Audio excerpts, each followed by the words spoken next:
Добрый день, дорогие друзья. Уже время настало, да, поэтому, наверное, начнем работу нашего круглого стола. Прежде всего, я хотел бы всех вас поблагодарить за ту работу, которую вы проводите по вопросам биологической безопасности и за то, что вы приняли решение принять участие в работе нашего круглого стола. Во-первых, во-вторых, я от имени Комитета охраны здоровья Государственной Думы Российской Федерации. Круглый стол проводится по плану работы Комитета охраны здоровья совместно с Федеральным исследовательским центром Российской академии наук. Михаил Петрович Лебедев, генеральный директор, здесь. Значит, хочу поблагодарить за принятие участия в нашем круглом столе. И хотел бы пару слов сказать относительно предмета нашего круглого стола. Вообще, обеспечение биологической безопасности России регулируется федеральным законом номер 492 ФЗ от 30 декабря 2020 года о биологической безопасности в Российской Федерации. Есть еще указ президента Российской Федерации номер 97 от 11 марта 2019 года об основах государственной политики Российской Федерации в области обеспечения химической и биологической безопасности на период 2025 года и на дальнейшую перспективу. Указом президента Российской Федерации определены цель, принципы, приоритетные направления, основные задачи государственной политики Российской Федерации в области обеспечения биологической безопасности, а также механизмы ее реализации. Государственная политика в области обеспечения безопасности, биологической безопасности является частью системы государственного управления в сфере национальной безопасности Российской Федерации и представляет совокупность правовых, медико-биологических, санитарно-эпидемиологических, ветеринарно-санитарных, фитосанитарных, административно-организационных, военных, конечно, и финансовых, информационных и других мер, направленных на защиту населения и окружающей среды от негативного воздействия опасных биологических факторов, предотвращение биологических угроз, создание и развитие системы мониторинга биологических рисков. Хотел бы обратить ваше внимание только на два таких более-менее известных фактов, как говорят на слуху. Первое – это, конечно, коронавирус. Мы все с вами последние 2 года испытываем давление пандемии. В мире заразило за это время более 623 миллионов человек. Смертельных случаев более 6 миллионов человек. Споры о естественном и искусственном происхождении коронавируса до сих пор ведутся. Вы помните, сначала Соединенные Штаты Америки обвиняли Китай в искусственном происхождении, а сейчас в последнее время, наоборот, обвиняют Соединенные Штаты Америки в вопросах искусственности коронавируса.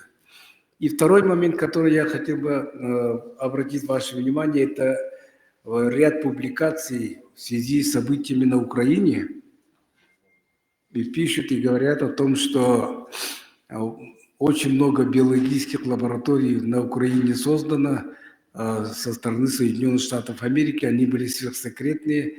После начала специальной военной операции они были быстро свергнуты и увезены, конечно, в неизвестном направлении. Поэтому вопросы биологической безопасности очень актуальны не только в этом ключе, не только в ключе биологического оружия или там коронавируса и других заразных заболеваний. Она актуальна и для нашей республики, и для северных территорий всей Российской Федерации в районах вечной мерзлоты. Это связано с тем, что вечная мерзлота в последнее время активно тает, и то, что там сохранилось тысячелетия, может быть, даже 10 тысяч лет назад, она может выскочить откуда. Такая теоретическая вероятность имеется.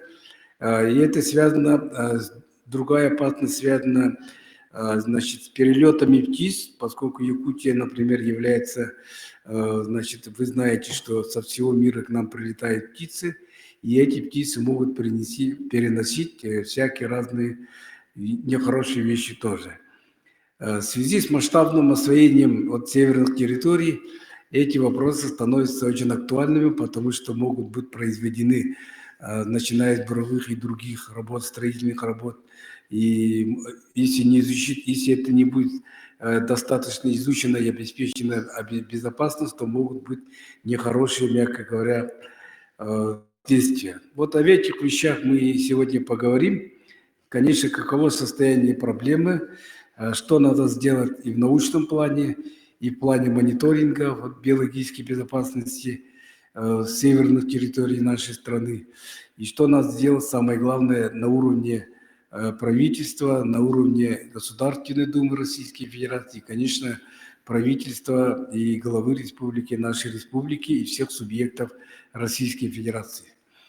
Уважаемые участники круглого стола, вы знаете, что согласно указа президента Российской Федерации общее руководство реализации основ государственной политики в Российской Федерации в области биологической безопасности осуществляет лично президент Российской Федерации.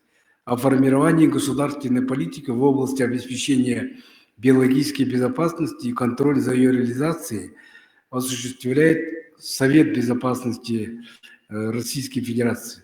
Поэтому я прошу, чтобы вы внимательно посмотрели тот проект рекомендаций, который вам роздан, и мы бы хотели, чтобы вы формулировали свои замечания и предложения к этой рекомендации, поскольку они после доработки, после круглого стола будут направлены в правительство Российской Федерации и в Совет Безопасности, и в администрацию президента Российской Федерации, естественно, в правительство нашей республики. Вот у меня маленькое вступительное слово. Спасибо. Разрешите представить слово нашему уважаемому Михаилу Петровичу Лебедеву, члену-корреспонденту Российской Академии Наук и генеральному директору Федерального исследовательского центра Российской Академии Наук. Пожалуйста, Михаил Петрович. Спасибо. Дорогие друзья, тематика нашего круглого стола чрезвычайно актуальная. Она актуальна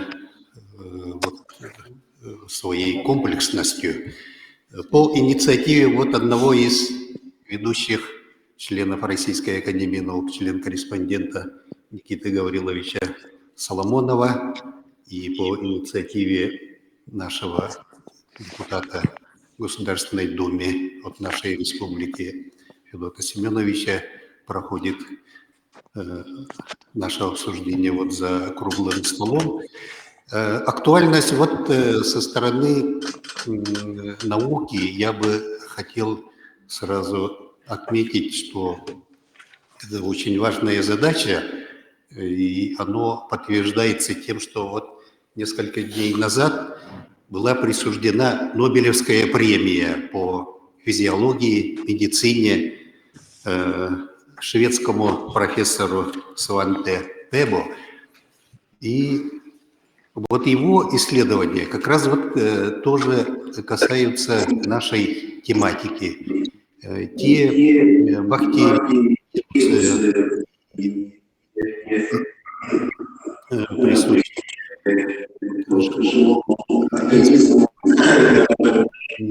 живому организму, оказывается, будут влиять на наше состояние.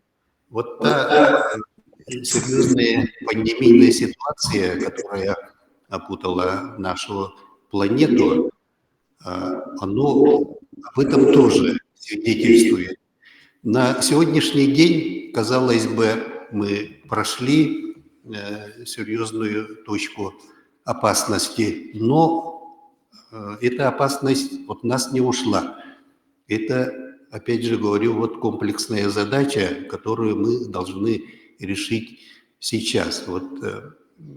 Опыт противостояния пандемии говорит о том, что эту задачу мы должны решать комплексно. Поэтому мы собрались таким составом: научные коллективы, Российская Академия Наук, ведущие научные школы Российской Академии Наук, многих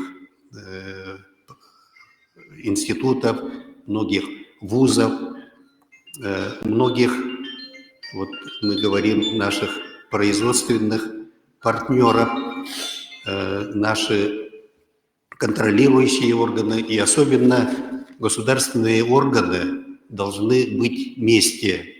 Мы должны вместе решать эти задачи.